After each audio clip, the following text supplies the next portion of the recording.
Good morning guys. இன்றைக்கி நம்ம என்ன சமையல் செய்ய போகிறோம்?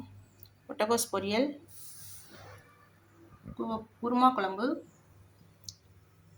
பாயில்டு எக்கு இவ்வளோ தான் செய்ய போகிறோம் கைஸ். இன்றைக்கி நம்ம ஆயில் ஊற்றாமல் செஞ்சால் யாருமே நம்ப மாட்டேங்கிறாங்க. நீங்கள் ஆயில் ஊற்றாமல் எப்படி செய்கிறீங்க, அது நல்லாவே இருக்காது அப்படிங்கிறாங்க.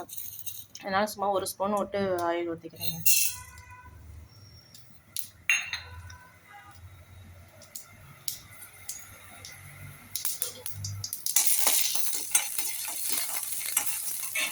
ஆயில் பொரிஞ்சதும் முட்டைகோஸ் போடுவோம். முட்டைகோஸ், கேரட், ஆனியன். முட்டைகோஸ், கேரட்டு, ஆனியன் எல்லாமே ஒன்றா அரைஞ்சிட்டு போட்டிருக்கேன். அதில் தேங்காய்ப்பும் போட்டிருக்கேங்க. இதில் வந்து ரொம்ப வேக வேண்டியதில்லை, நைஸாக தான் அரைஞ்சிருக்கேன். அதனால் தண்ணி, அதில் இருக்கிற தண்ணியே போதும். நம்ம அதில் வந்து மிளகாத்தூளும் உப்பு மஞ்சத்தூள்லாம் போட்டுக்கலாம். இதில் இந்த பாருங்கள், தண்ணி நிறைய இருக்கும். அதில்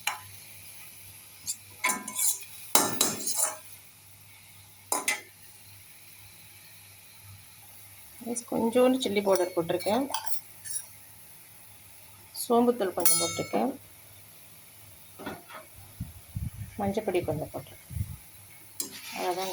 இது கொஞ்சம் வெந்தோன்னா உப்பு போடலாம்.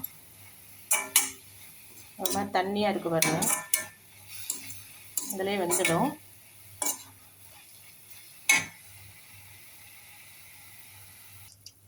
கேஸ் குருமா குழம்பு ஆயில் ஊற்றிருக்கோம்.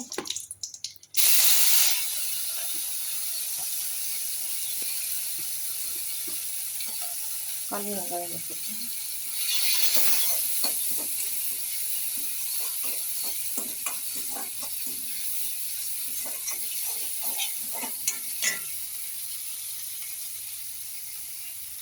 தேங்காயில் மசாலாலாம் வச்சு அரைச்சிருக்கோம்.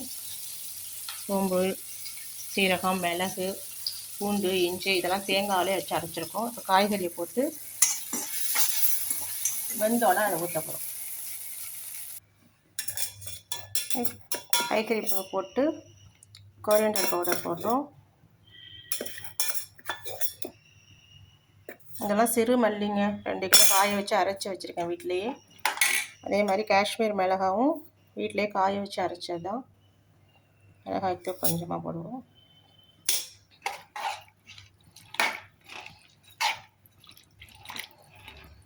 குழம்பு ரெடியாக பார்க்கலாம். தேங்காய் அந்த மசாலாலாம் அரைச்சி ஊற்றிட்டு ரெடியாக பார்க்கலாம்.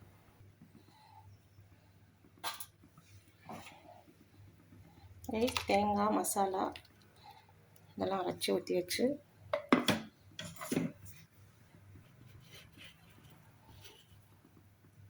தேவையான அளவு உப்பு போட்டாச்சு. நல்லா குருமா குழம்பு கம்ம வாசமாக இருக்குங்க. ஓகே கைஸ்,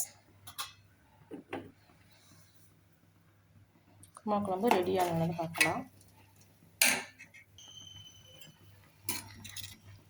குருமா குழம்பு ரெடி ஆகிட்டு கைஸ்.